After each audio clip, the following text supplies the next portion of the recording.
Le 15 février 2010, à 9h39, la police du comté de San Diego a reçu un appel inquiétant de Michael McStay, résidant à Huntington Beach. Il a indiqué qu'il n'avait pas pu contacter son frère Joseph McStay, sa femme Summer et ses enfants Gianni, 4 ans, et Joseph Jr., 3 ans, pendant 11 jours depuis le 4 février. Ils n'ont pas répondu aux appels pendant toute cette période, ce qui est tout à fait atypique pour une famille qui a toujours été en contact.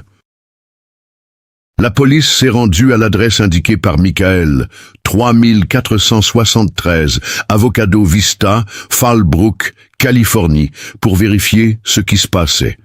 Cependant, en arrivant sur place, les policiers n'ont rien trouvé d'anormal. La maison était vide et bien que le garage n'ait pas été inspecté, personne n'y a prêté attention. Qu'il s'agisse d'une erreur ou de la méfiance habituelle à l'égard des mauvaises nouvelles, la police a conclu que la famille était peut-être simplement partie. Signe suspect, mais la situation a commencé à évoluer différemment. Le shérif du comté de San Diego arrive sur les lieux dès le 10 février, mais ne voyant rien d'anormal, n'entre pas non plus dans la maison. Le 13 février, Michael McStay lui-même revient sur les lieux de la disparition. 2 chiens appartenant à la famille McStay, Bear et Little Bear, attirent son attention.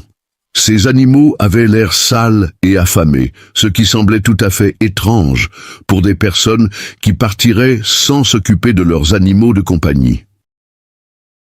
Michael, inquiet que quelque chose soit arrivé à la famille, décide de se faufiler dans la maison par une fenêtre. À l'intérieur, il trouve des signes indiquant que la famille a quitté la maison précipitamment. Mais il n'y a aucune trace d'effraction ou de vol. Et il semble que les propriétaires soient simplement partis en laissant tout en l'état. À l'intérieur, malgré l'absence de signes inquiétants, Michael sent que quelque chose ne va pas. Enfin, un appel à la police. Quelques jours plus tard, Michael décide de signaler la disparition de sa famille à la police. Ce n'est qu'à ce moment-là que commence l'enquête, qui conduira à la découverte de détails macabres. Le 10 février, des policiers se rendent au domicile des Douglas, mais ne trouvent aucune trace de lutte ou d'effraction. La décision est prise, il faut attendre quelques jours, en espérant que la famille prenne contact d'elle-même. Premier indice, le temps passe et les Douglas ne se manifestent pas.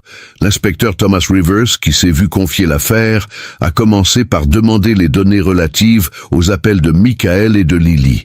La réponse de l'opérateur révèle que le téléphone de Michael est éteint depuis le 3 février au soir. Dans le même temps, le téléphone de Lily est resté actif pendant encore 2 jours. Il recevait des appels et des messages, mais ne répondait pas. L'opérateur a également signalé que le 3 février, les téléphones du couple ont été enregistrés près de l'autoroute I-15 à environ 15 km de leur domicile. À 21h17, un appel sortant a été passé depuis le téléphone de Michael vers son collègue, mais l'appelant n'a pas répondu. Le téléphone a ensuite été définitivement éteint. Le dernier appel sortant de Lily a été enregistré à 16h55 le même jour. Des messages ont été reçus sur son téléphone jusqu'au 7 février, date à laquelle le téléphone a probablement été déchargé. Pendant tout ce temps, le signal du téléphone de Lily a été observé près d'un pont, situé à proximité de la ville d'Escondido. L'enquête a commencé. Ces faits étranges ont amené l'inspecteur Rivers à se pencher sérieusement sur l'affaire. L'enquête a commencé. Ces faits étranges ont amené l'inspecteur Rivers à se pencher sérieusement sur l'affaire. Il se renseigne auprès de tous les aéroports, gares routières et ferroviaires, hôtels et hôpitaux des environs. Le 12 février, des informations sur la famille disparue sont communiquées aux médias. Des parents et des amis des Douglas ont créé un site web offrant une récompense de 2000 $ pour toute information utile. Des drones ont même commencé à être utilisés pour retrouver la famille. Données financières et perquisitions. Un détective a obtenu un mandat de perquisition au domicile de la famille et a également demandé un examen de leurs transactions financières. Il a été découvert que Michael avait plus de 150 000 $ sur son compte et qu'aucune transaction n'avait été enregistrée depuis sa disparition. La famille avait récemment acheté une maison spacieuse de 2 étages pour 400 000 $. Les entretiens avec les voisins ont révélé que personne n'avait vu quoi que ce soit de suspect le jour de la disparition. Le 19 février, Rivers et une équipe d'experts sont allés fouiller la maison et ses environs. Trouvailles étranges.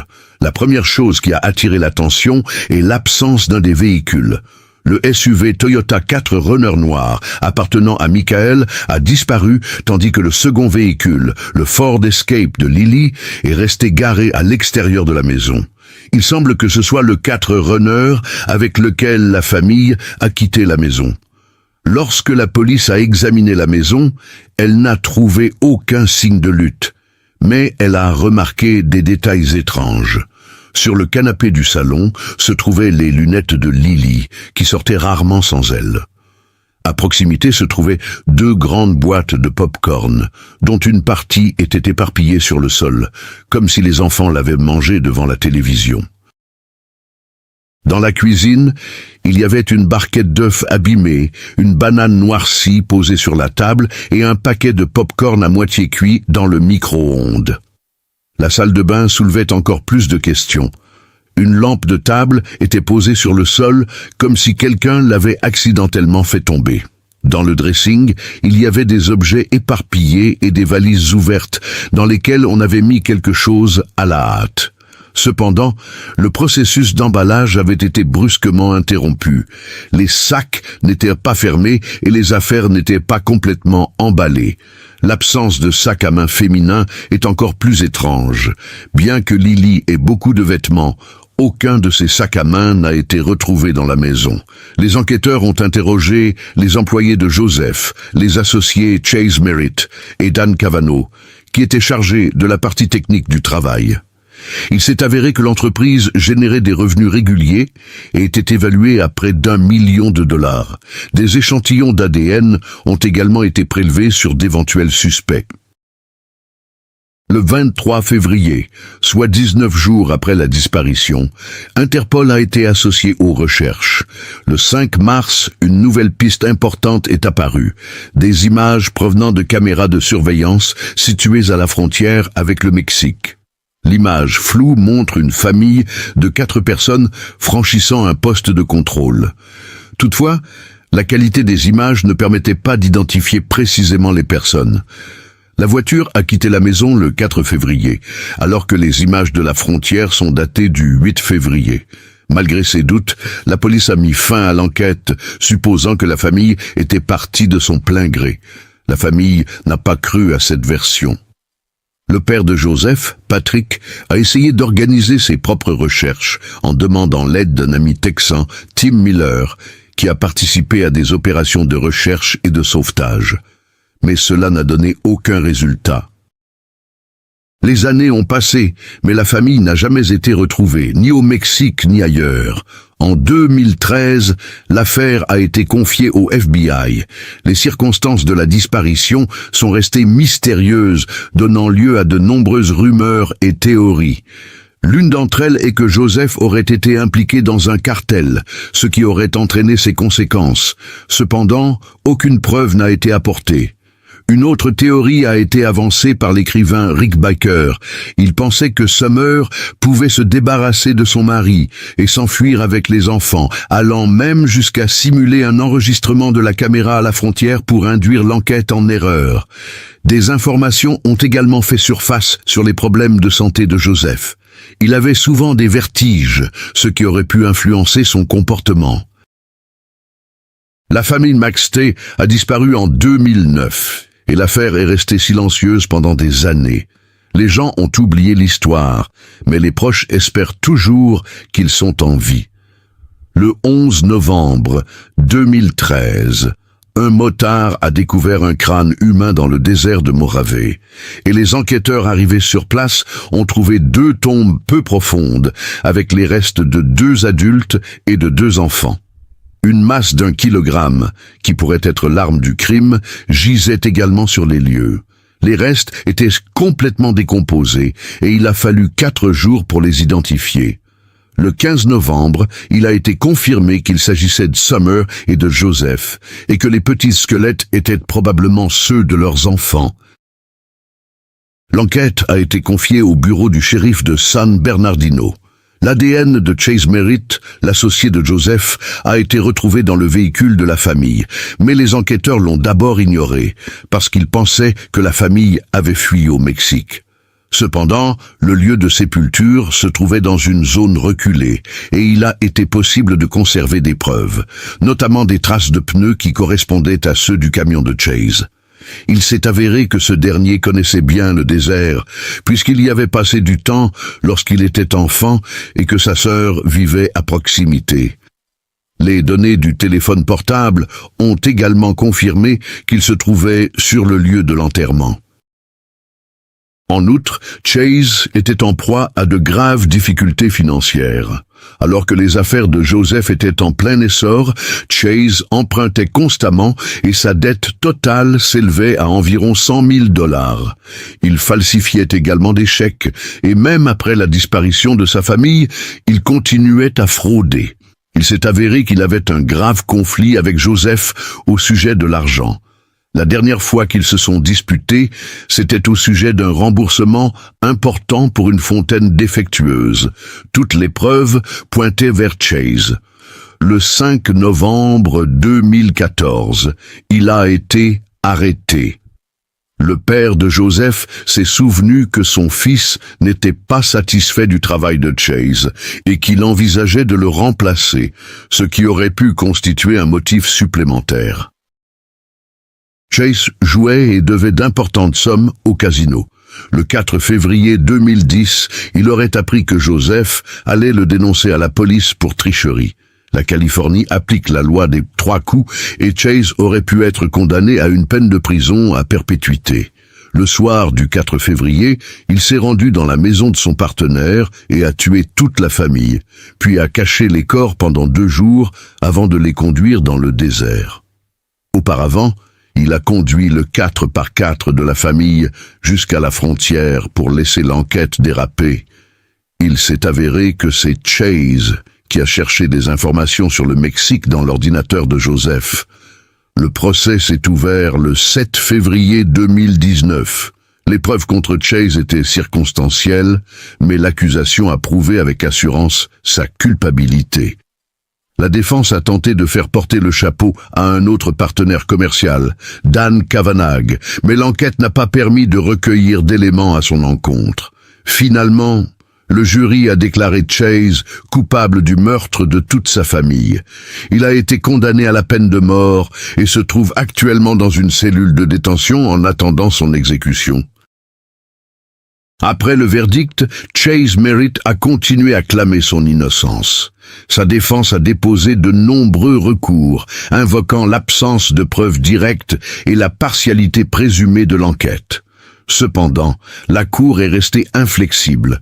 Toutes les preuves le désignaient. Pendant ce temps, les proches de la famille McStay tentent de surmonter cette perte. Le père de Joseph, Patrick McStay, s'est exprimé à plusieurs reprises dans la presse, exigeant que justice soit faite le plus rapidement possible. Il a souligné que Chase n'était pas seulement un partenaire commercial, mais un ami de confiance de la famille. La trahison de sa part semble particulièrement cruelle. Les médias continuent de couvrir l'affaire, et nombreux sont ceux qui s'interrogent sur l'efficacité de l'enquête. Certains ont critiqué la police pour avoir orienté l'enquête dans la mauvaise direction au cours des premières années, tandis que d'autres ont fait remarquer que sans les corps retrouvés dans le désert, l'auteur du crime n'aurait peut-être jamais été découvert. En attendant, l'histoire de la famille McStay reste l'un des crimes les plus brutaux et les plus mystérieux de son époque. Leur destin, si tragiquement interrompu, nous rappelle à quel point la vie humaine peut être fragile et à quel point la confiance peut facilement conduire à la mort. Malgré la condamnation de Merritt, l'affaire de la famille Maxtey a laissé de nombreuses questions dans son sillage. Pourquoi la famille a-t-elle pris la route cette nuit-là, laissant derrière elle tous ses biens et ses animaux domestiques? Joseph avait-il un conflit avec quelqu'un d'autre? Et surtout, Merritt aurait-il pu agir seul ou aurait-il eu des complices? Cette histoire est devenue l'un des mystères les plus discutés de l'actualité criminelle aux États-Unis, nous rappelant à quel point il est facile de disparaître et de se révéler être la victime d'un crime soigneusement planifié. La jeune fille avait prévu de se rendre à l'anniversaire de son ami avec son petit ami. Cependant, ils ne se sont jamais présentés à la fête. La police s'est rapidement mise à leur recherche et ce que l'on a appris au cours de l'enquête est devenu l'une des affaires les plus médiatisées de l'histoire du pays. Le travail sur cette affaire a été si difficile que plusieurs détectives ont eu besoin de l'aide de psychothérapeutes, tant les détails de ce qui s'était passé étaient horribles. Du hast auf eine Veränderung gewartet, hast auf einen Durchbruch gehofft. Und jetzt kommt ein Liebesportal direkt vor deine Tür. Venus kollidiert demnächst mit Widder und das bringt keine Blumen und Pralinen. Sie wird Feuer bringen. Dieses Liebesportal ist nicht für langsame Tänze und gestohlene Blicke gedacht. Es ist ein kosmischer Schalter, der die Beziehung von vielleicht auf jetzt oder nie umstellt. Auch wenn Sie sich dessen nicht bewusst sind, befinden Sie sich in diesem Moment mitten in einem Schlachtfeld der Gefühle. Aber die Sache ist die, es ist aufregend, es ist elektrisch. Un avocat qui voit l'avenir, un détective privé qui peut lire dans les pensées et un prêtre qui peut voir le passé. Ce trio insolite est mis au défi par quelqu'un de très dangereux, armé d'hypnose. C'est ainsi que débute le nouveau thriller mystique Hypnosis, une série atmosphérique où les éléments mystiques se mêlent au drame personnel des personnages et où des crimes à première vue ordinaires se révèlent être liés à quelque chose de surnaturel. Le premier épisode est déjà disponible sur Okako. Si, comme moi, vous êtes proche de l'atmosphère des enquêtes sombres, où la frontière entre la réalité et la fiction est presque effacée, ne manquez pas de regarder Hypnosis. Le lien se trouve dans la description et en utilisant le code promo ICE, vous obtiendrez 30 jours d'abonnement pour seulement 1 rouble. Revenons à notre histoire. Shannon Christian est née le 29 avril 1985 au Texas. À l'âge de 12 ans, elle déménage avec ses parents et son frère aîné à Knoxville dans le Tennessee. Grâce à sa sociabilité et à sa gentillesse, Shannon s'est rapidement fait de nouveaux amis et s'est facilement intégrée au personnel de sa nouvelle école. Ses connaissances se souviennent que la jeune fille pouvait trouver un langage commun avec n'importe qui et qu'elle était toujours prête à aider les autres. Ces qualités ont influencé le choix de sa profession. Shannon a décidé qu'elle voulait être utile à la société et aider les gens. C'est pourquoi, après avoir obtenu son diplôme de fin d'études secondaires, elle est entrée à l'Université du Tennessee, à la faculté de sociologie. Une autre raison importante de cette décision était le désir de rester près de sa famille.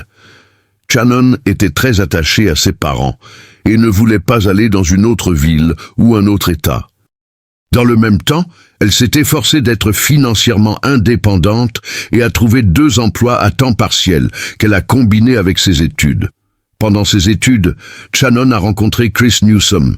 Ils ont commencé à se fréquenter. Shannon avait alors 21 ans et Chris 23 ans. Il travaillait comme charpentier et s'était déjà taillé une belle réputation dans sa ville natale. Le 6 janvier 2007, Shannon et Chris devaient se rendre ensemble à l'anniversaire d'un ami commun. Dans l'après-midi, Shannon est arrivée à la maison de son ami, où Chris devait ensuite venir la chercher. Cependant, il a pris un peu de retard, et l'amie de Shannon a finalement décidé de se rendre elle-même à la fête, tandis que Shannon attendait Chris. Avant d'aller chercher la jeune fille, Chris a conduit son ami à la même fête, puis s'est rendu chez Shannon. Environ 1 heure après avoir déposé son ami, le couple ne s'est toujours pas présenté à la fête. Leurs amis ont commencé à s'inquiéter. Il ne leur a fallu qu'une dizaine de minutes pour se rendre sur le lieu de la fête et la raison de leur retard n'était pas claire. Au début, leurs connaissances ont supposé que Shannon et Chris avaient peut-être changé leur plan, mais cela semblait étrange.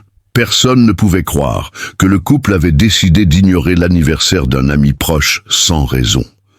Après avoir attendu un peu plus longtemps, ils ont commencé à appeler Shannon et Chris, mais aucun d'entre eux n'a répondu. À minuit, l'inquiétude est à son comble. Les amis décident de se rendre en voiture au complexe d'appartements où se trouve Shannon. Sur le parking, ils trouvent la voiture de Chris. La voiture de Shannon, qu'elle avait utilisée pour rendre visite à son ami, n'y était pas.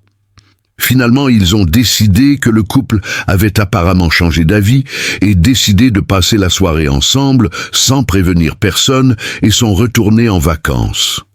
Entre-temps, peu avant sa disparition, Shannon a réussi à appeler sa mère pour lui dire qu'elle allait être en retard. Elle a dit que Chris et elle avaient décidé de s'arrêter dans un café puis de regarder un film et a promis de rentrer à la maison vers 4h30 du matin. Cependant, à l'heure prévue, Shannon ne s'est jamais présentée à la maison. Au début, sa mère n'y a pas prêté attention, pensant que sa fille avait peut-être passé la nuit chez un ami ou chez Chris. Mais le matin, l'inquiétude grandit. Le superviseur de Shannon avait appelé sa mère pour l'informer que la jeune fille ne s'était pas présentée à son poste. C'était extrêmement étrange, car Shannon avait toujours eu une attitude très responsable au travail et n'avait jamais manqué un poste sans raison valable. La mère de Shannon a contacté les parents de Chris et a découvert qu'il n'était pas non plus rentré chez lui depuis la veille au soir. De plus, ni lui ni Shannon ne répondaient à leurs appels téléphoniques. Les parents s'inquiètent sérieusement. Des amis ont également essayé d'appeler le couple, mais en vain. Dans ces circonstances inquiétantes, la famille a commencé à appeler les hôpitaux de la ville, dans l'espoir d'obtenir des informations sur le sort de Shannon et Chris. Cependant, aucun des hôpitaux n'avait de patients correspondant à leur description. Les familles ont alors décidé de contacter la police, mais on leur a dit que les deux disparus étant des adultes, il fallait attendre 24 heures avant d'entamer des recherches officielles. Les parents de Chen Gong n'allaient pas rester les bras croisés. Ils ont décidé d'agir et ont demandé l'aide de l'opérateur de téléphonie mobile. Heureusement, l'entreprise a accepté de participer aux recherches et a fourni des informations sur les dernières activités de Shannon sur son téléphone portable. Il s'est avéré qu'elle était allée 3 fois sur la messagerie vocale cette nuit-là pour écouter les messages laissés. C'est la dernière activité de son numéro avant que le téléphone ne soit éteint. Quant à l'emplacement, la dernière fois que le signal de l'appareil a été capté, c'était dans le quartier de la rue Chéri. Cette nouvelle a poussé les parents de Shannon à tirer encore plus la sonnette d'alarme. Bien que Knoxville soit généralement considéré comme une ville sûre, le quartier de Cherry Street avait mauvaise réputation et se caractérisait par une criminalité élevée. Les parents ne comprenaient pas comment leur fille avait pu se retrouver dans ce lieu dysfonctionnel. Ils ont décidé de ne pas perdre de temps et de partir à sa recherche. Après des heures de recherche, ils ont réussi à repérer la voiture de Shannon. La voiture était garée à quelques kilomètres du dernier point de signal enregistré de son téléphone. En s'approchant, les membres de la famille ont immédiatement compris que quelque chose n'allait pas. Les effets personnels de Shannon avaient disparu à l'intérieur de la voiture, y compris des photos et le chargeur qu'elle emportait toujours avec elle. En outre, l'intérieur était sale, ce qui était tout à fait inhabituel pour la jeune fille, qui avait l'habitude de garder la voiture parfaitement propre. Un autre détail alarmant était la position du siège du conducteur. Il était reculé, ce qui indiquait clairement que quelqu'un d'autre était derrière le volant. Ce qu'ils ont vu à l'intérieur n'a fait qu'accroître leur inquiétude. La maison est en désordre, mais ce qui attire leur attention, ce sont les effets personnels de Shannon, son sac à main, ses chaussures, la casquette de Chris et son permis de conduire. La découverte la plus horrible les attend dans la cuisine. En soulevant le couvercle de la poubelle, l'un des agents aperçoit un paquet enveloppé dans un chiffon. En le déballant, les policiers découvrent un corps humain. Ils ont immédiatement reconnu Shannon. L'enquête a été immédiatement requalifiée en affaire de meurtre. Le corps de Shannon a été remis aux experts médicaux pour une autopsie. Cependant, les enquêteurs sont confrontés à deux questions cruciales. Où est Chris et où a disparu le principal suspect, Lee Maricus Davidson? La réponse à l'une de ces questions n'a pas tardé à venir. La police a reçu un message de collègues. Il y a environ 2 jours, le corps d'un homme a été retrouvé près de la voie ferrée. À l'époque, l'identité du défunt n'avait pu être établie. Cependant, les enquêteurs ont maintenant de bonnes raisons de penser qu'il s'agit de Chris. En effet, l'examen de l'ADN a confirmé les suppositions. L'homme retrouvé était Chris Newsome. Les résultats de l'autopsie des corps de Shannon et de Chris ont révélé aux enquêteurs une image terrifiante. Les 2 corps étaient couverts de multiples blessures, abrasions et signes de violence. La cause de la mort de Chris était de multiples blessures par balle, tandis que Shannon est morte de strangulation. Des traces biologiques appartenant à Lee Maricus Davidson ont également été retrouvées sur le corps de la jeune fille. Ces empreintes digitales ont été retrouvées sur les sacs poubelles dans lesquels le corps de Shannon était enveloppé. En outre, des douilles correspondant aux balles retrouvées sur le corps de Chris ont été découvertes au domicile du suspect. Tous ces indices ont confirmé de manière irréfutable l'implication de Lee Maricus dans le crime. La police a commencé à rechercher activement le suspect.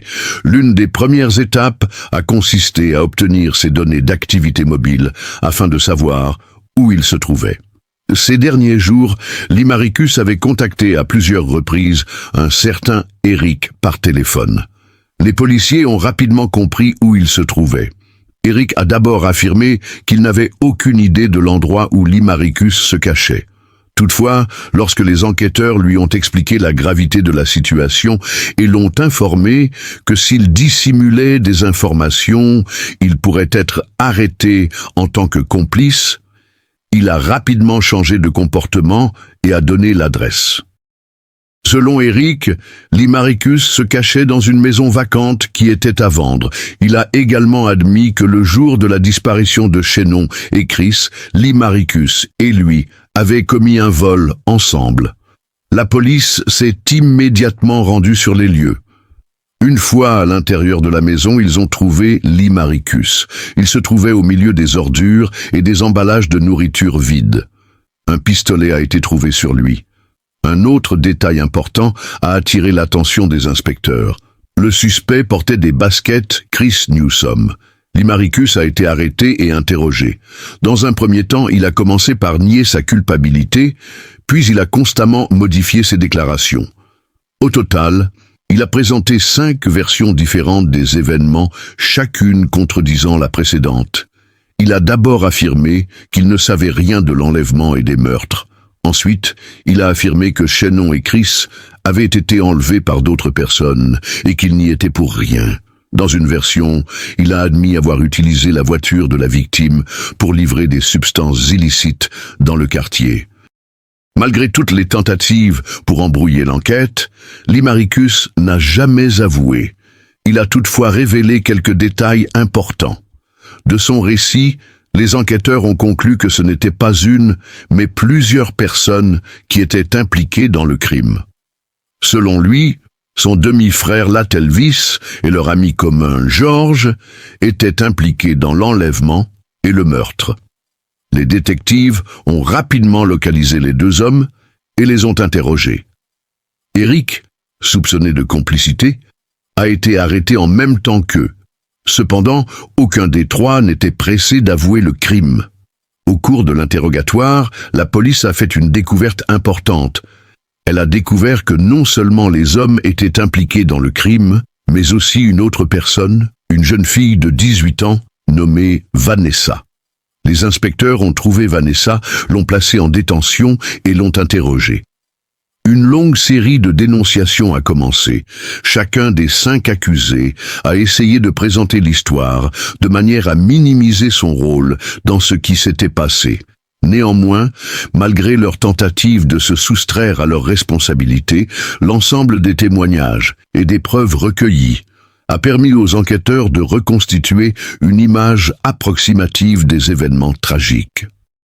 L'ensemble des éléments recueillis a permis d'élaborer la version suivante.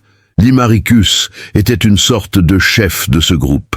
Son activité principale était le commerce de substances illicites. Ce soir-là, il a décidé de voler une voiture pour ses propres besoins et a invité 3 complices et Vanessa. Alors qu'ils passaient devant le complexe d'appartements où résidait Shannon, leur attention a été attirée par la voiture de cette dernière. À ce moment-là, Shannon était dans la voiture et Chris se tenait à côté d'elle. Les malfaiteurs ont décidé non seulement de voler la voiture, mais aussi de kidnapper le couple. Sous la menace d'une arme, ils ont forcé Chris et Shannon à monter dans leur véhicule. D'autres faits ont été confirmés par des tests médico-légaux d'ADN. Dans la maison, Limaricus et son demi-frère Latelvis ont abusé des victimes. Les abus se sont poursuivis pendant plusieurs heures, accompagnés de diverses formes de violence. Vers le matin, les auteurs ont fait sortir Chris de la maison. Ils l'ont emmené sur la voie ferrée où ils l'ont tué brutalement en tirant plusieurs coups de feu. Ils sont ensuite revenus à la maison et ont continué à maltraiter Shannon. La jeune fille est restée en captivité pendant près de 2 jours. Pendant tout ce temps, sa famille et ses amis avaient déjà commencé à la rechercher, mais n'avaient pas encore localisé son véhicule. Finalement, Shannon a également été tué. Son corps a été placé dans une poubelle et laissé dans la maison. Notamment, après les meurtres, Limaricus a emporté non seulement les baskets de Chris, mais aussi son téléphone portable, ainsi que plusieurs effets personnels de Shannon qu'il a ensuite donnés à sa petite amie.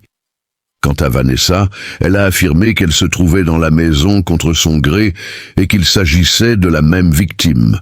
Cependant, une perquisition à son domicile a donné aux enquêteurs de sérieuses raisons de douter de ses propos. Dans la maison de Vanessa a été trouvé son journal intime. Dans ce journal, la jeune fille décrit les événements de cette journée comme quelque chose d'excitant, la qualifiant de véritable aventure. Il est finalement apparu que Vanessa avait pris plaisir à participer à ces événements.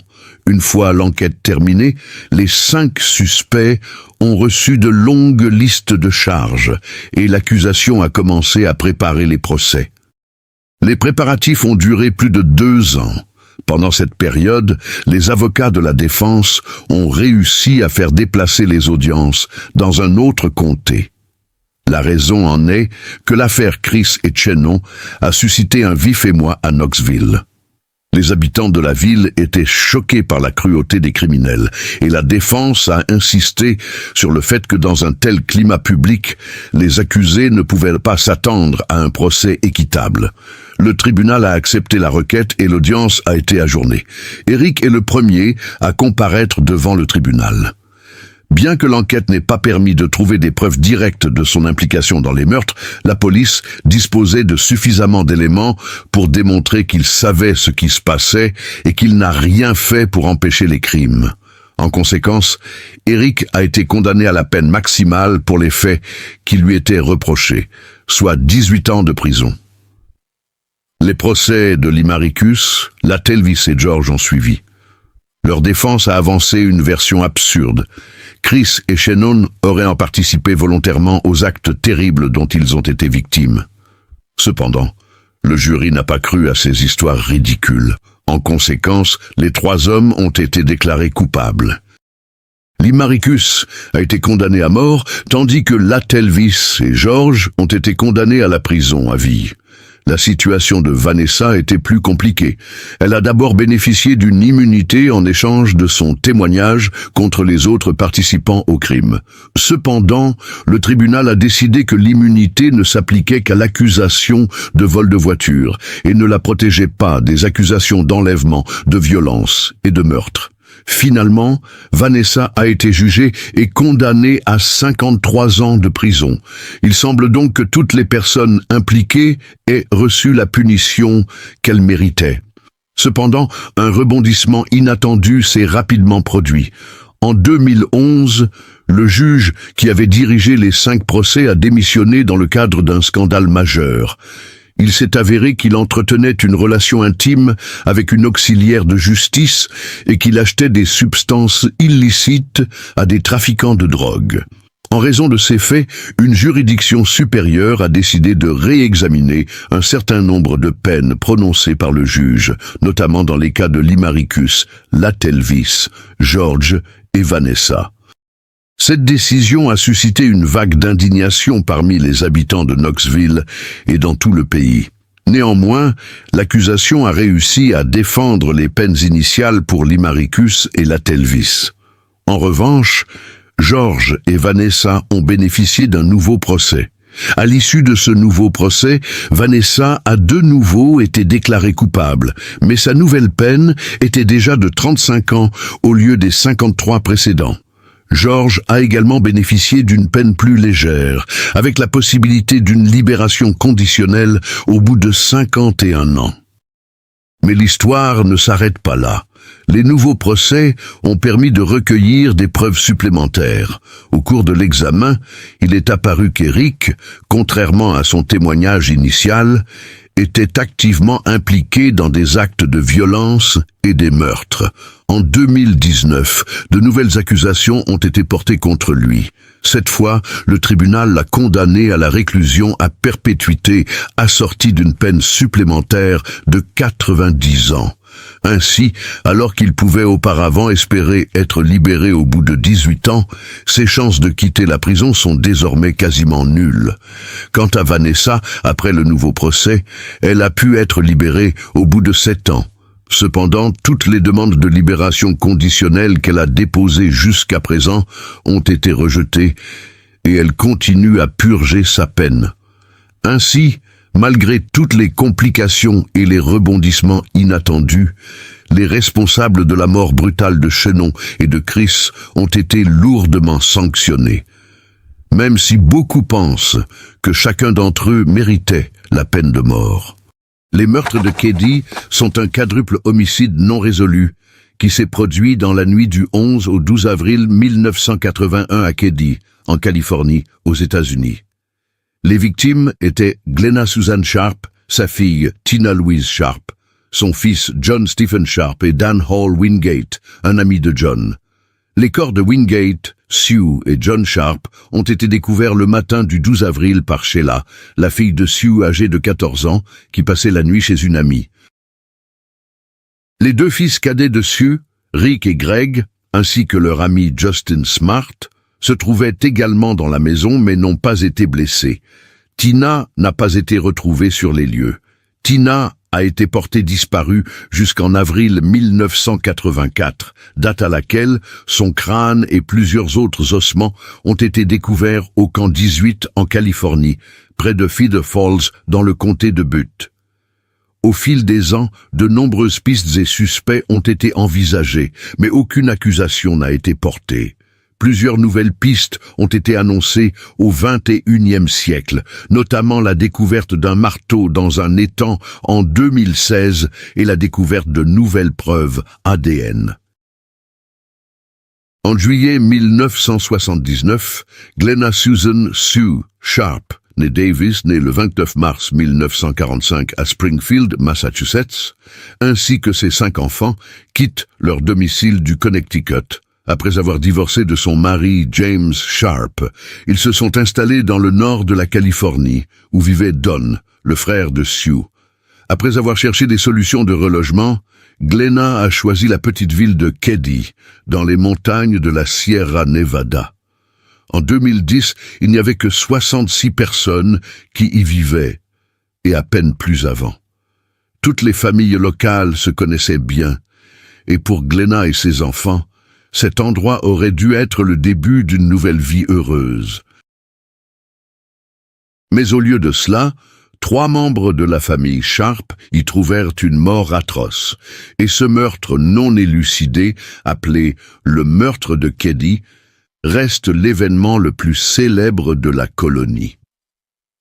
À son arrivée en Californie, Elle loue une petite caravane, précédemment occupée par son frère, au Claremont Trailer Village à Quincy. À l'automne suivant, elle s'installe dans la maison numéro 28 de la ville rurale de Keddie, située dans la Sierra Nevada et desservie par le chemin de fer. La maison était beaucoup plus grande que la caravane et s'est libérée lorsque le shérif du comté de Plumas, Sylvester Douglas Thomas, a quitté la propriété. Elle y vit avec son fils John, âgé de 15 ans, sa fille Sheila, 14 ans, sa fille Tina, 12 ans, et ses deux fils cadets, Rick, 10 ans, et Greg, 5 ans. La famille a commencé à s'installer progressivement dans son nouveau lieu de vie. Glenna a fait la connaissance des voisins et ils ont développé une bonne relation. Le 11 avril 1981, vers 11h30, Sue, Sheila et Greg quittent la maison de leurs amis, la famille Smix, pour aller chercher Rick, qui participe à des essais de baseball au Gansner Field de Quincy. Ils ont rencontré John et sa petite amie Dana Hall Wingate, née le 8 février 1964, faisant de l'autostop à l'embouchure du canyon entre Quincy et Keddie, et les ont conduits sur environ 9,7 km jusqu'à Keddie. 2 heures plus tard, vers 15h30, John et Dana sont retournés en autostop à Quincy, où ils avaient peut-être prévu de rendre visite à des amis. À peu près à la même heure, les garçons ont été vus dans le centre-ville. Ce soir-là, Sheila avait prévu de passer la nuit avec la famille Seabolt, qui vivait dans la maison voisine, numéro 27, tandis que Sue restait à la maison avec Rick, Greg et le jeune ami des garçons, Justin Smart. Sheila a quitté la maison numéro 28 peu après 20 heures pour passer la nuit chez les Seabolt. Vers 8 heures du matin, le 12 avril, Sheila est retournée à la maison numéro 28 et a découvert les corps de Sue, John et Dan dans le salon de la maison. Toute la maison était couverte de sang, et dans ce sang gisaient les cadavres de sa mère, de son frère John et de son ami Dane. Ils avaient de tous été ligotés avec du ruban adhésif, des fils provenant d'une rallonge électrique et d'une lampe de la chambre des filles, brutalement battus, puis poignardés avec 2 couteaux et matraqués avec un marteau. Les armes du crime ont été retrouvées sur la scène de crime. Rick, Greg et Justine étaient vivants dans la pièce voisine, mais Tina, 12 ans, ne figurait ni parmi les morts, ni parmi les survivants. En découvrant la scène, Sheila s'est précipitée chez les Seabolt, et Jamie Seabolt a fait passer Rick, Greg et Justine par la fenêtre de la chambre. Il admettra plus tard qu'il est entré brièvement dans la maison par la porte arrière pour voir s'il y avait des survivants, risquant ainsi d'altérer les preuves. Les meurtres de Sue, John et Dan ont été particulièrement brutaux, 2 couteaux ensanglantés et un marteau ayant été retrouvés sur les lieux. Des traces de sang à l'intérieur de la maison indiquent que tous les meurtres ont eu lieu dans le salon. Sue a été retrouvée allongée sur le côté, à côté du canapé du salon, nue sous la ceinture, la bouche bâillonnée avec un bandana bleu et ses propres sous-vêtements attachés avec du sparadrap. Elle avait été poignardée à la poitrine et sa gorge avait été tranchée horizontalement, la blessure avait traversé son larynx et effleuré sa colonne vertébrale, et il y avait une empreinte sur le côté de sa tête qui correspondait à la crosse d'une carabine à air comprimé Daisy 880 Powerline. John a été égorgé. Dan présentait de multiples blessures à la tête et a été étranglé manuellement jusqu'à ce que mort s'ensuive. John et Dan ont subi un traumatisme crânien dû à un ou plusieurs marteaux. L'autopsie a révélé que Sue et John sont morts de coups de couteau et de traumatismes contondants et que Dan est mort par suffocation. Lorsque la police est arrivée sur les lieux, elle a admis qu'elle n'avait jamais vu un meurtre aussi brutal.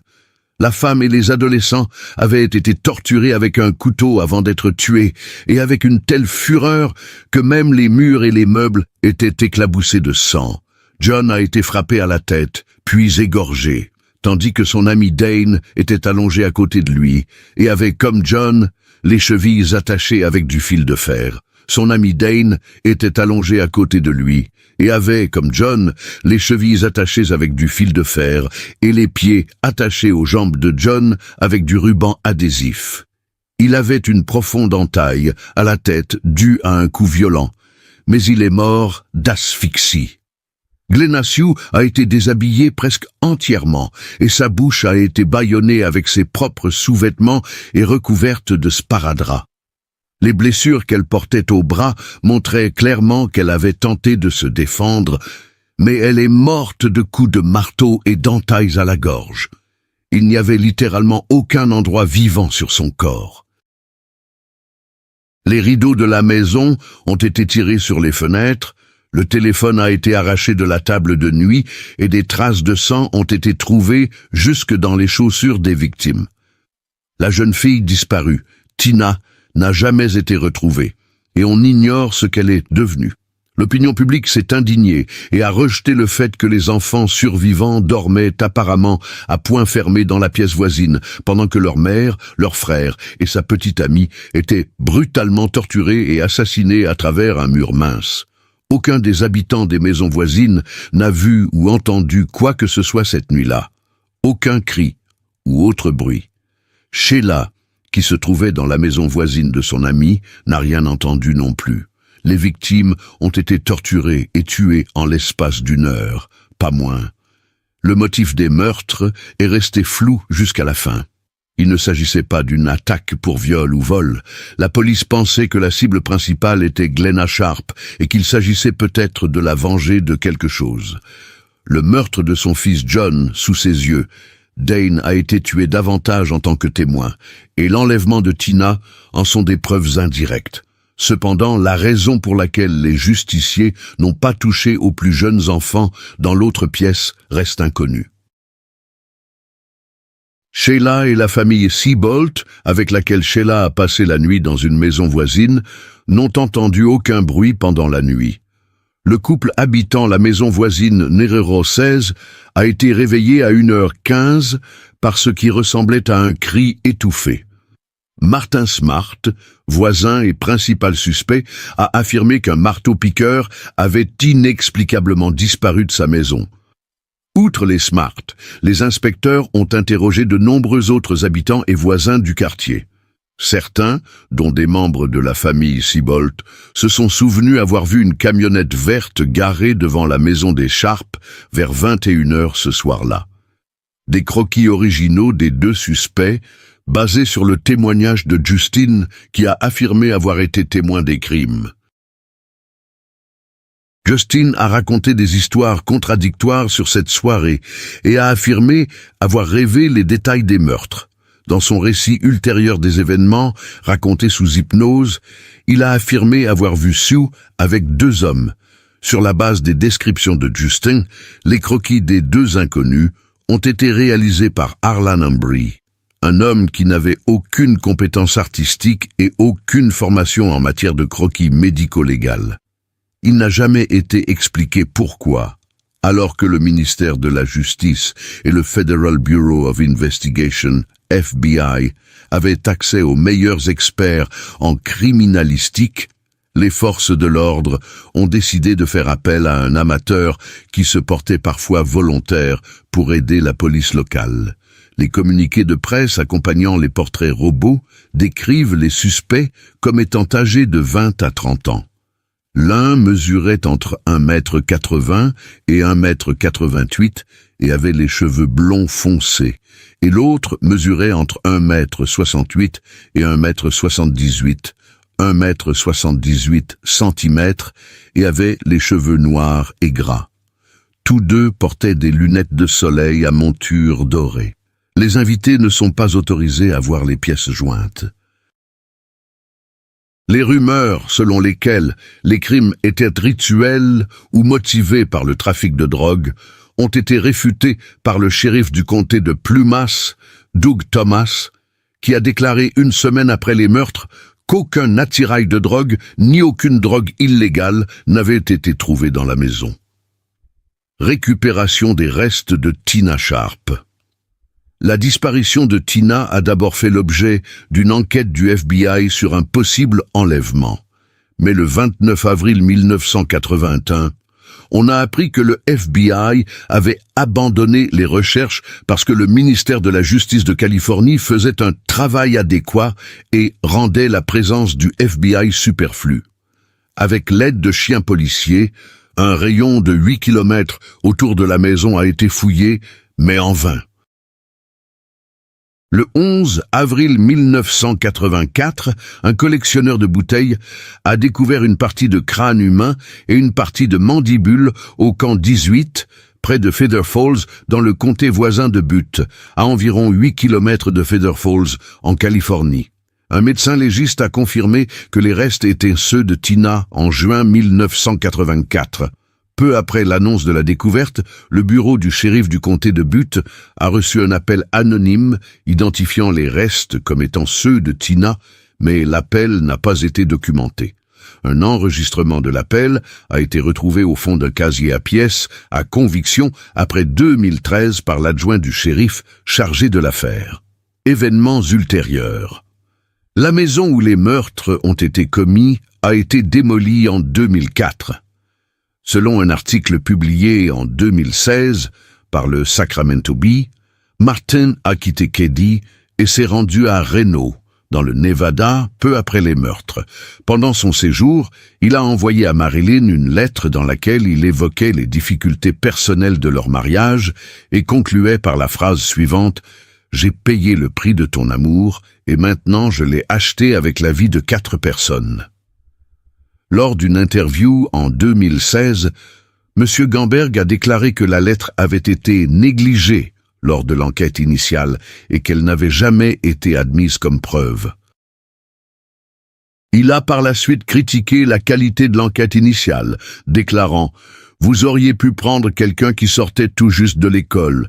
Vous auriez pu prendre quelqu'un fraîchement sorti de l'université et il aurait fait un meilleur travail. » Le conseiller, à qui Martin rendait régulièrement visite, a également prétendu avoir avoué les meurtres de Sue et de Tina, mais a affirmé que « je n'avais rien à voir avec les garçons ». Il lui aurait dit que Tina avait été tuée pour éviter qu'elle ne l'identifie, car elle avait été témoin de toute l'affaire. Boubed, qui aurait eu des liens avec le crime organisé à Chicago, y est décédé en 1988. Le 24 mars 2016, un marteau correspondant à la description de celui que Martin prétendait avoir perdu a été retrouvé dans un étang local et a été pris comme pièce à conviction par l'enquêteur spécial du comté de Plumas, Mike Hemberg. Le shérif du comté de Plumas, Hagwood, qui avait 16 ans à l'époque des meurtres et connaissait la famille Sharp, a déclaré « L'endroit où ce marteau a été trouvé est... Il aurait été placé là intentionnellement. Il n'aurait pas été perdu accidentellement. » Gamberg a également déclaré que 6 suspects potentiels étaient interrogés à l'époque. En avril 2018, Gamberg a déclaré que l'ADN trouvé sur un morceau de ruban adhésif sur la scène de crime correspondait à l'ADN d'un suspect vivant connu. Les tueurs n'ont pas leur place dans le monde du droit. Les tueurs ne sont pas nouveaux dans le monde du crime. Ce qui est relativement nouveau, cependant, c'est l'impitoyabilité avec laquelle ils opèrent. Leurs actions sont sans précédent. Alors qu'autrefois les affaires étaient résolues dans un parking lointain, les tueurs frappent aujourd'hui en plein jour, au milieu de lieux très fréquentés. Des citoyens innocents sont ainsi victimes de leurs agissements. L'homme qui suit en est un excellent exemple. C'est l'histoire de Randall Day, un tueur à gages de la pègre. Randall Day est né en 1981 à Curaçao. À l'âge de 9 ans, il quitte Curaçao pour Amsterdam Zuidoost, où il vit avec des parents. Sa mère l'a rejoint 1 an plus tard. Son père ne les a pas accompagnés et est resté à Curaçao.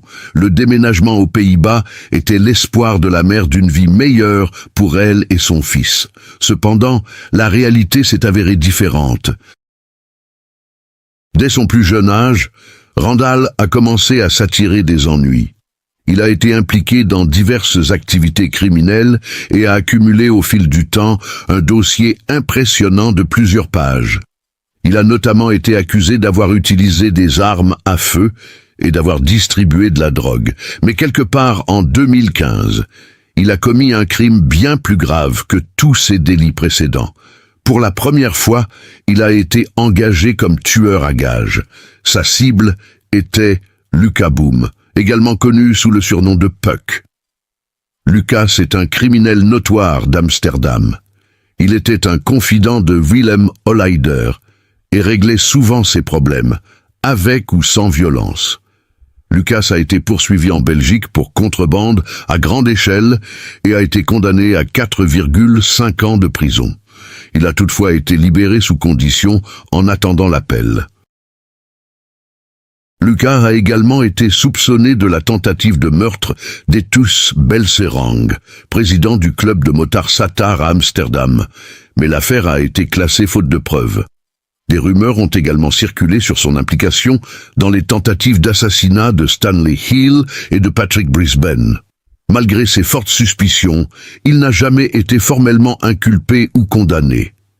Néanmoins, Lucas était profondément impliqué dans la pègre d'Amsterdam, qui était extrêmement volatile à l'époque. Les conflits sont nombreux dans ce milieu.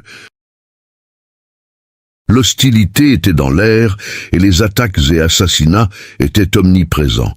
Chaque jour pouvait être le dernier pour toute personne impliquée dans ce monde. La situation était si tendue que des personnes étaient éliminées préventivement, afin qu'elles ne puissent même pas devenir une menace potentielle. Le 9 juin 2015, vers 12h20, Lucas Boom se trouvait dans l'une des zones de Zaandam. Il se tenait près de sa voiture, juste devant l'école. C'était l'heure de la pause déjeuner et les enfants jouaient dehors, sans se douter de ce qui allait se passer. À ce moment-là, un minibus s'est arrêté. La porte de la camionnette s'est écartée, et Randall et 2 autres hommes vêtus de noir en sont sortis. Ils ont ouvert le feu et tiré un nombre impressionnant de coups de feu. Lucas n'a aucune chance. Le bruit des coups de feu résonne dans le quartier. Les enseignants, voyant les hommes armés vêtus de noir, crient et ordonnent aux enfants de rentrer immédiatement dans le bâtiment de l'école. Une femme, assise dans sa voiture à proximité, a dû se baisser pour éviter d'être touchée par des balles perdues. Les hommes armés sont remontés dans le minibus et ont fui les lieux à toute vitesse, en faisant une boucle à travers le quartier. Il ne semble plus y avoir de frontières dans le monde de la pègre. Ces hommes savaient qu'ils se trouvaient juste en face d'une école et que des enfants jouaient dans la rue.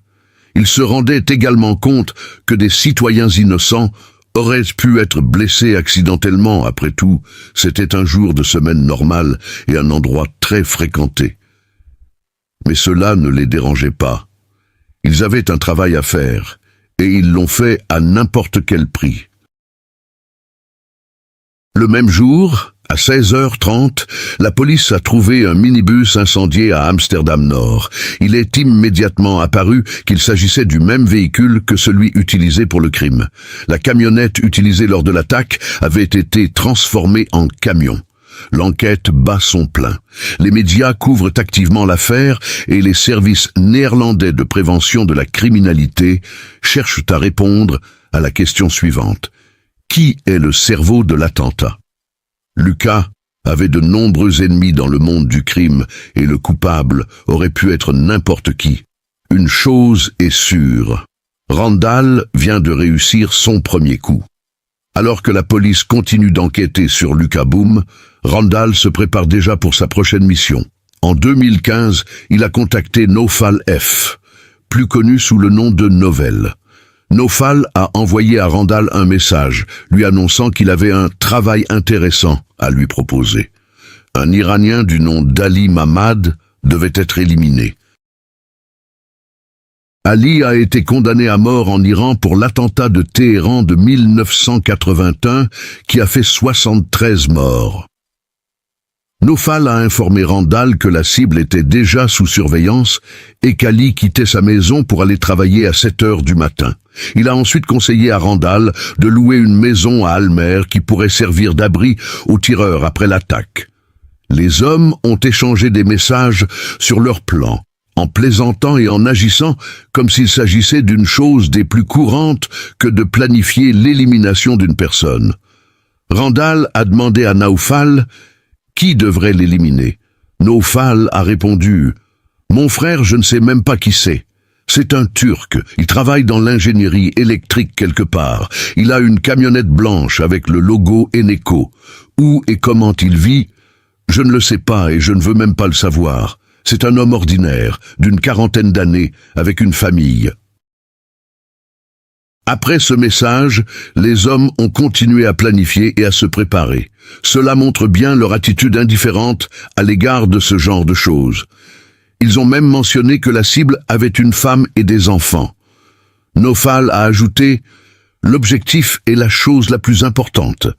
L'objectif est la chose la plus importante, mais tout ce qui l'entoure est encore plus important. » Randall a répondu en faisant référence aux tireurs et à l'ensemble de l'opération. « Je ne fais pas affaire avec n'importe qui, mon frère. » Ce que Naufal appréciait. Plusieurs jours passent, mais rien ne se passe. Puis, le 25 novembre, 10 jours après sa conversation avec Naufal, Randall est arrêté pour son implication dans l'attentat contre Luka Bouma survenu 5 mois plus tôt. Au moment de son arrestation, Randall est armé. L'opération d'arrestation a été soigneusement planifiée par la police. L'attaque contre Ali Mamad n'a pas été annulée pour autant. Le 15 décembre 2015, Ali a finalement été éliminé. Randall a été soumis à de longs interrogatoires. Alors que la police pensait avoir suffisamment de preuves pour l'inculper, Randall a dû être libéré au bout de 3 mois, faute de preuves. Mais la police a décidé d'utiliser un plan astucieux.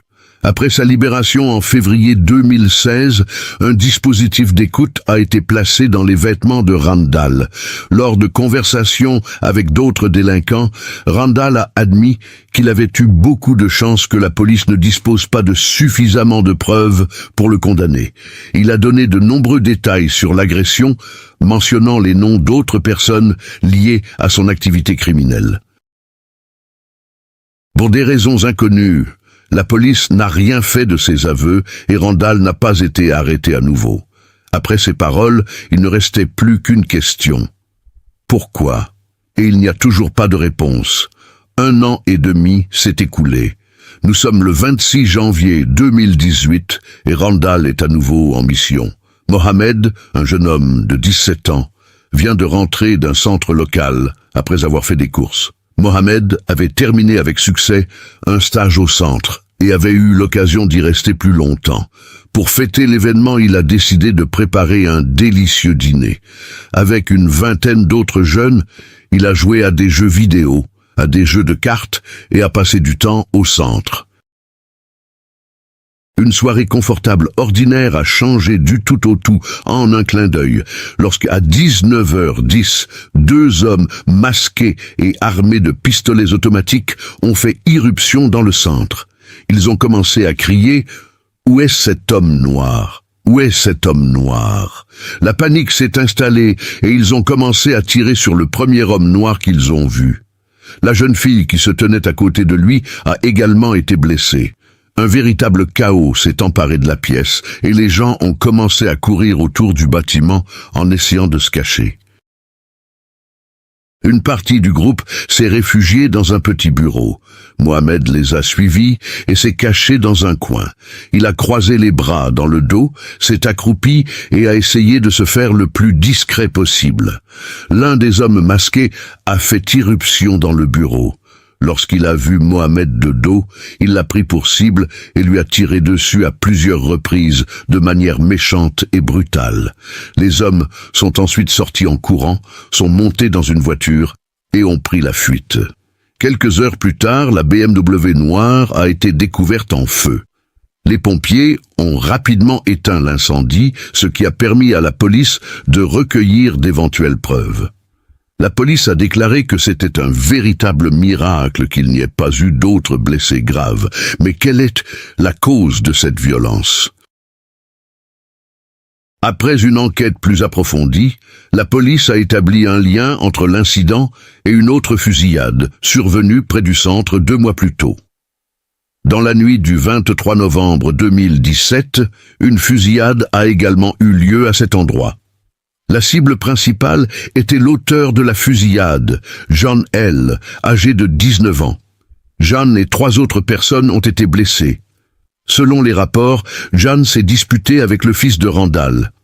En réponse, Randall a décidé de se venger et a impliqué son ami Emilio G. dans l'affaire. La vengeance a eu lieu dans la soirée du 26 janvier, mais ne s'est pas déroulée comme prévu. Le premier noir sur lequel Randall et Emilio ont commencé à tirer était Jean L., leur véritable cible. Mais Jean a réussi à s'échapper malgré ses blessures et a survécu. Après cette fusillade, il est devenu trop dangereux pour Randall de rester en ville. Il reste quelque temps à Amsterdam, mais retourne bientôt à Curaçao, le pays qu'il avait quitté à l'âge de 9 ans. Pendant ce temps, l'équipe d'enquêteurs d'Amsterdam continue de travailler sur l'affaire. Après avoir reçu plusieurs pistes importantes, le 11 juin 2021, plus de 3 ans après l'incident, la police a finalement arrêté Randall, 39 ans, à Curaçao, alors qu'il faisait des courses. Randall a été immédiatement extradé vers les Pays-Bas. Alors qu'il était en cellule, il a été arrêté à nouveau le 19 octobre 2021 pour son implication dans la tentative d'assassinat de Luca Bouma. Vous vous souvenez de cette affaire? En 2015, Randall a été libéré faute de preuves. Mais grâce à un nouveau témoignage d'un anonyme, il a été décidé de l'arrêter à nouveau, la police étant persuadée d'avoir cette fois-ci suffisamment de preuves pour un procès. Curieusement, en mai 2023, Randall est également jugé pour le meurtre de Sigmar de Flaneur. Né à Curaçao, Sigmar Pito de Flaneur était un joueur de baseball talentueux de 24 ans. Cependant, il était également impliqué dans le monde du crime. Randall et Emilio connaissaient tous deux Sigmar. Randall l'a rencontré en prison à Lely, et Emilio l'a rencontré dans les rues d'Amsterdam. Un soir de 2015, Sigmar s'est rendu dans plusieurs bars du quartier de Bijlmer avant de rentrer chez lui. Mais peu après son retour, il a de nouveau quitté son domicile et est monté dans une voiture avec un inconnu, vraisemblablement Emilio. Vers 2 heures du matin, la police a été informée de coups de feu. À leur arrivée, les policiers ont trouvé Sigmar souffrant de plusieurs blessures par balle dans le dos. Que s'est-il passé? S'agissait-il d'un piège? Le frère de Sigmar a déclaré à la police que Sigmar et Emilio étaient souvent en contact et qu'il pensait qu'Emilio avait attiré Sigmar dans le piège et que Randall avait exécuté l'ordre. Randall a finalement été acquitté de la tentative de meurtre sur Luca Bouma. Même si la police avait placé un dispositif d'écoute dans ses vêtements et intercepté de nombreuses conversations, les preuves n'étaient pas suffisantes pour le condamner. Le seul chef d'accusation pour lequel il a été condamné est la possession illégale d'une arme à feu. Dans le cas de la victime innocente Mohamed Centre, les procureurs ont réclamé une peine de prison à vie pour Randall. Finalement, Randall a été condamné à 29,5 ans de prison et Emilio à la perpétuité. Il est intéressant de noter qu'au cours de son procès, Randall a également été associé à plusieurs autres attaques, notamment celle de 2012 contre Ben Ouf A, dans le quartier de Stads-Liedenburg où il était chauffeur. Il n'a cependant jamais été poursuivi dans cette affaire. Au fur et à mesure que le procès contre Randall progresse, d'autres affaires sont susceptibles de faire surface. Je vous tiendrai au courant. Merci d'avoir regardé une autre de mes vidéos. J'espère qu'elle vous a plu. Comme toujours, n'hésitez pas à l'aimer, à laisser un commentaire et à vous abonner si ce n'est pas déjà fait. Cette histoire commence bien plus tôt qu'on ne le pense. 1980. États-Unis. L'actrice Teresa Saldana est au sommet de sa popularité, après avoir joué dans le film de Martin Scorsese, Raging Bull, aux côtés de Joe Pesci et Robert De Niro. Nombreux sont ceux qui admirent son jeu et sa beauté, mais parmi les spectateurs se trouve un homme qui a décidé qu'elle lui était destinée par le destin. L'Écossais Arthur Jackson est plus qu'un simple fan dévoué. C'est un harceleur qui se rend compte que ses rêves ne sont pas destinés à se réaliser et qui décide que s'il ne l'a pas, personne d'autre ne l'aura.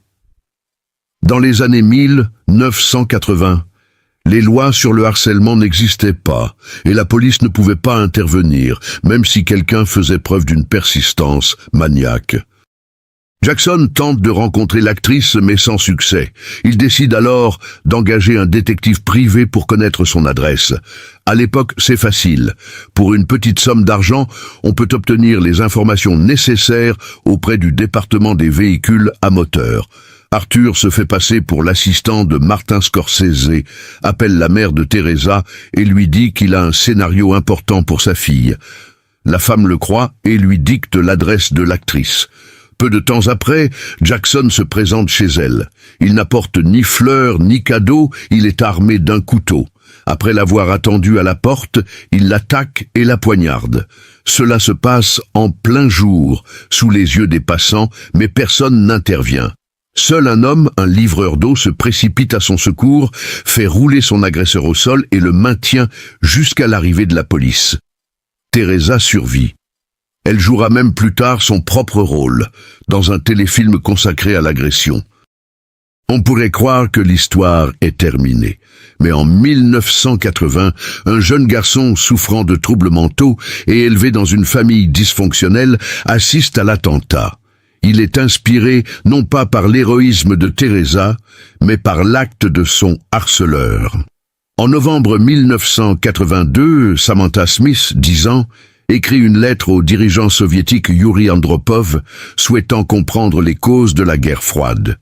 Contre toute attente, elle reçoit une réponse et une invitation à se rendre en URSS. Dès lors, sa vie change radicalement. Elle voyage, écrit un livre, joue dans des séries télévisées. Son image innocente fascine le jeune observateur, qui commence à lui envoyer des lettres. Qui sait comment son engouement aurait pu se terminer s'il n'y avait pas eu une tragédie. En 1985, Samantha meurt dans un accident d'avion. C'est un coup dur pour le garçon, mais il trouve bientôt un nouvel objet de son attachement obsessionnel, l'actrice Rebecca Schaeffer. Pendant 2 ans, Schaeffer a été la véritable star de la série. Elle a connu la gloire, même si elle n'était pas très grande, mais tout de même. Grâce à My Sister Sam, elle commence à être invitée à différents types d'émissions, en tant qu'animatrice ou invitée. Le 18 juillet 1989, le véritable jour X se produit. Rebecca attend un coursier qui doit lui apporter un scénario. Mais pas n'importe lequel. Il s'agissait du scénario du film Le Parrain 3, dans lequel Rebecca avait l'opportunité de jouer. Et si vous essayez maintenant de vous rappeler qui Rebecca jouait dans ce film, ne vous embêtez pas. Elle attend avec impatience l'arrivée du coursier. Lorsqu'on frappa enfin à sa porte, elle trouva devant elle un jeune homme qui se présenta. Et elle se souvint que ce jeune homme lui avait autrefois écrit des lettres. Ils se dirent un bonjour chiffonné, discutèrent un peu, puis Rebecca ferma la porte. « Elle n'avait pas d'ennemi dans ce monde », a dit un ami de l'actrice Rebecca Schaeffer. Et à en croire les apparences, ce n'est en aucun cas un ennemi qui lui a fait ça. Je tiens, l'inaccessible, Robert Bardot. La vérité réside dans le fait que quelque chose d'anormal a commencé dans la vie de Rebecca, en fait, bien avant qu'elle ne le sache elle-même. Pour son entourage, le premier signe a été que des voisins ont remarqué qu'un étranger vêtu d'un polo jaune se promenait dans les rues. Selon eux, il portait un volumineux dossier dans ses mains. Et il le portait comme s'il avait très peur de le renverser, comme s'il y avait de la nourriture dessus, par exemple, ou quelque chose de ce genre. Il a sorti du dossier une photo publicitaire en papier glacé de Rebecca et a demandé aux passants s'ils la connaissaient et où elle vivait. Je l'ai regardée et j'ai dit que, raconte Irène Tishkov, qu'il a rencontré à la sortie du marché. Il avait l'air bizarre. Debbie Kennedy l'a croisé 2 fois. C'était bizarre de le voir 2 fois, dit Debbie Kennedy. On y pense pendant 1 seconde, puis on continue son chemin. Un peu plus tard, il a été vu près de la maison de Rebecca Schaeffer, en train de parler à un chauffeur de taxi. Selon les passants, il demandait s'il s'agissait d'un immeuble ou non. D'où et de qui venait cet homme étrange? Pourquoi cherchait-il tant à savoir où elle vivait? Et, en fait, pourquoi faisait-il tout cela? Découvrons-le. Rebecca Schaeffer a été abattue ce matin dans l'entrée de son immeuble. Je suis sorti, j'ai appelé les secours, j'ai pris une serviette pour arrêter l'hémorragie. À mon retour, j'ai pris son pouls. Rien. Bien que la voisine ne puisse pas sentir le pouls de Rebecca Schaeffer, elle est toujours en vie. L'ambulance arrive rapidement, la charge dans la voiture et l'emmène à l'hôpital dans l'espoir de la sauver. Hélas, 30 minutes plus tard, elle meurt. Comme le montrera l'autopsie, l'agresseur a utilisé des balles creuses spéciales qui transpercent le corps de la victime. Il l'a touchée en plein cœur. Il est difficile d'expliquer pourquoi elle n'est pas morte immédiatement. Rebecca hurle de douleur en répétant « Pourquoi? Pourquoi ?» avant de perdre la raison. Cela ne fait qu'ajouter à la douleur des personnes endeuillées. La police est à la recherche de l'agresseur de la jeune actrice. Il s'avère que le tireur a été vu dans le quartier ce matin, montrant une photo de Rebecca à sa voisine, lui demandant si elle la connaissait. Apparemment, il était là depuis 6h30 et n'a pas essayé de s'enfuir. Le suspect est décrit comme un homme blanc, d'une vingtaine ou d'une trentaine d'années, mesurant de 170 à 183 cm. Il n'a pas été retrouvé près de l'appartement de l'actrice décédée ce matin. Craignant pour sa sécurité, l'un des voisins, qui a souhaité garder l'anonymat, a signalé que l'inconnu cherchait Rebecca en montrant sa photo. Dès le lendemain, il a été retrouvé dans la ville de Tucson, en Arizona. Il s'agit de Robert John Barda, 19 ans. Pendant 3 ans, il lui a écrit des lettres, a essayé de la rencontrer, puis a vu une scène d'amour dans le film et a décidé de commettre un crime. L'accusé a été appréhendé à Tucson. Selon la police, il courait sur la route en criant aux automobilistes qu'il avait tué Rebecca Schaeffer. Il n'a pas caché qu'il voulait se suicider. Après le meurtre, Bard retourne dans sa ville natale, mais la réalisation de ce qui s'est passé le submerge. Il titube sur l'autoroute, désemparé. La police trouve en sa possession la même photo de Rebecca. Les policiers contactent sa famille et apprennent de nombreux nouveaux détails. Il ne fait aucun doute que c'est Robert Barda qui a tiré une balle dans le cœur de la pauvre femme. Il est extradé vers la Californie. Les détectives découvrent qu'il a une histoire malsaine avec sa famille. Il a survécu à des agressions pendant son enfance, a été hospitalisé 2 fois à Tucson à l'âge de 14 ans, souffrant de dépression et d'anxiété. Il a été placé dans une famille d'accueil, puis dans un institut psychiatrique. Les problèmes familiaux, l'isolement, le travail de gardien, les heures passées devant la télévision, les fantasmes de relations avec des femmes indisponibles sont autant d'éléments qui forment une fixation malsaine sur Rebecca Schaeffer. Il a failli abandonner, mais un nouveau film sort. Il voit une scène de lit et décide que la fille qu'il aime l'a trahi. Pour lui, elle n'appartenait qu'à lui et aurait dû rester innocente. Il décide alors d'utiliser un tuyau, en espérant que même si sa main tremble, la cartouche éclatera dans le corps de la jeune fille et l'achèvera. Parallèlement, Robert engage un détective privé et le paye $250 pour qu'il trouve l'adresse du domicile de Rebecca Schaeffer. Après avoir reçu les données, il se rend à Los Angeles. Il ne trouve pas tout de suite la maison de Rebecca Schaeffer, bien qu'il ait l'adresse exacte. Lorsqu'il la trouve, Barda appuie sur la sonnette, bien décidé à affronter le service de sécurité de l'idole, sauf qu'il n'y a pas de garde du corps. Rebecca se présente à lui.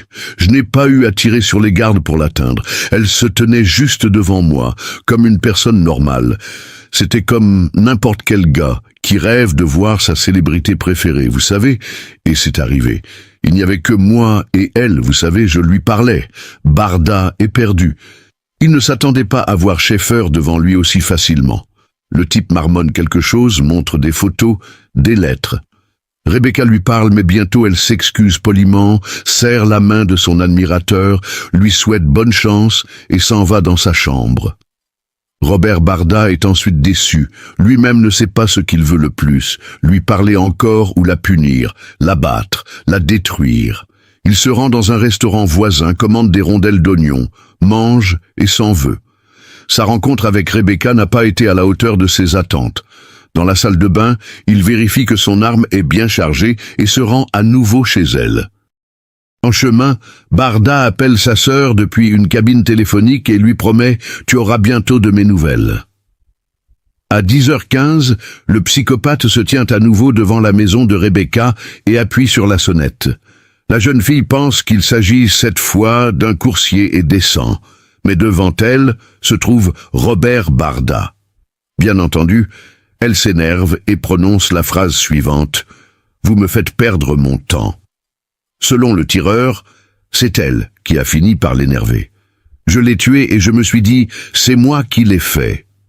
L'enquête et le procureur vont maintenant devoir déterminer le point le plus important.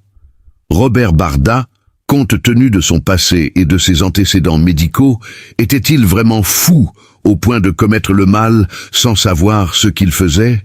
Ou bien se cache-t-il derrière des problèmes mentaux, alors qu'en réalité, c'est le mal qui l'habite, qui alimente le côté sombre de sa personnalité? Le procès. Rebecca a été abattue dans l'entrée de son appartement de Los Angeles mardi dernier. La plus grande crainte de l'acteur est un harceleur obsessionnel qui veut détruire la star, qui n'est jamais sorti de son esprit. Après avoir parlé aux enquêteurs, les parents de l'actrice décédée Rebecca Schaeffer ont quitté le poste de police sans faire de commentaires aux journalistes. Ce jour-là, les parents de Rebecca, Benson et Dana Schaeffer rencontrent la procureure Marcia Clark pour discuter du procès. Les gens décrivent Marcia Clark, 40 ans, comme intelligente, perspicace, travailleuse et éclairée. Marcia promet « Je me battrai avec acharnement pour faire comparaître un psychopathe devant un tribunal et obtenir justice pour elle. » L'audience dure 2 heures. Les parents de l'actrice décédée se rendent au tribunal. « Rebecca me manque terriblement », déclare son père. L'état mental de l'accusé est ambigu. La question n'est pas de savoir s'il a commis l'infraction. Le principal dilemme est de savoir pourquoi il l'a fait. Se rendait-il compte de ce qu'il faisait? Juste avant le début du procès, l'accusation et la défense concluent un accord. Le procureur Clark refuse de requérir la peine de mort pour Bard. En échange, la défense accepte de laisser le juge décider seul. Robert John Barda admet avoir tiré sur Rebecca Schaeffer. Mais ses avocats insistent sur le fait que leur client est fou et ne peut être condamné. Marcia Clark doit prouver le contraire. Le garde qui a refusé de laisser passer Bard témoigne. Il a commencé à me dire à quel point il était amoureux de Rebecca Schaeffer et à quel point il voulait la voir. Je lui ai expliqué que nous ne pouvions pas le permettre. J'ai essayé d'être très professionnel, amical et poli avec lui. Après une longue conversation, je lui ai dit qu'il valait mieux qu'il quitte le studio et qu'il n'essaye pas d'approcher Rebecca Schaeffer. Le frère qui a acheté l'arme à Robert s'exprime également. Il est désolé et apporte un témoignage qui contribue à démontrer que les actes de l'accusé étaient planifiés et prémédités. Quand vous avez acheté l'arme, est-ce qu'il vous a donné de l'argent pour l'achat? Oui, c'est exact. Vous souvenez-vous de son prix? Un peu plus de $200. Le détective privé engagé par Barda témoigne également. Robert Barda nous a demandé de trouver l'adresse postale d'une jeune femme qu'il connaissait. Il s'est tourné vers le détective privé et lui a dit « Je dois trouver cette personne. Voici une photo. » Pour prouver que Barda est un malade mental, ses avocats font appel à un psychiatre pour l'interroger. Mais la procureure Marcia Clark n'a pas la tâche facile. Elle s'acquitte de sa tâche principale, qui consiste à séparer les faits des manipulations habiles. Finalement, le juge prononce la sentence. « Je déclare l'accusé coupable de la mort de Rebecca Schaeffer. La peine est l'emprisonnement à vie sans possibilité de libération conditionnelle. » Cela permettra aux parents de Rebecca d'avoir l'esprit tranquille. Barda exprimera plus tard ses regrets, mais personne ne le croira. Après cette tragédie, la première loi contre le harcèlement, stalking, est adoptée aux États-Unis. En outre, les détectives privés ne peuvent plus obtenir d'informations personnelles sur les citoyens par l'intermédiaire du département des véhicules à moteur. C'est tout pour l'instant. Prenez soin de vous et de vos proches. Soyez gentils et souvenez-vous que le mal ne reste pas impuni.